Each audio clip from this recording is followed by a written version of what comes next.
This team is about to take on the American League Division Series. They've been there against the Houston Astros in 2022. They're skipping the wild card. You and I have talked about this as the season was finishing up. The thing that concerns me is, and I've talked to some coaches about this who have dealt with it, is the layoff. Is having those days where you're doing inner squads and, the fact they've got the scoreboard up, walkout songs, letting fans in, inner squad, trying to get game intensity. And again, trust me, the fact that you get healthy in those days is great. But how do they combat who they're playing tomorrow who's coming off a series where they've got some momentum and some good vibes coming into this series? How do you get beyond this layoff? Because I'm concerned about it, Goldie. I'm not going to lie. It concerns me. It just does.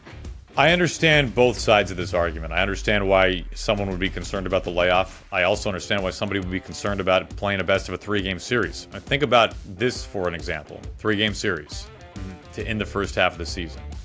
The Mariners went to Detroit after a pretty gut-wrenching series, to say the least, at Yankee Stadium. Remember, Brian Wu had a no-hitter late in that game, and then the Yankees ended up winning that game in a walk-off. Mariners get into Detroit in the wee hours of the night against a team that at that point had the best record in baseball. Yeah. But what happened? Mariners swept them. Right. So the point is, anything can happen in a 3-game series. And if you lose that first game of the wild card round, your back is up against it. You lose one more game and it's over. Yeah. You go back 2 years ago, the Rays won 99 games in the regular season. And they got swept at home in 2 games in the wild card round by the Texas Rangers.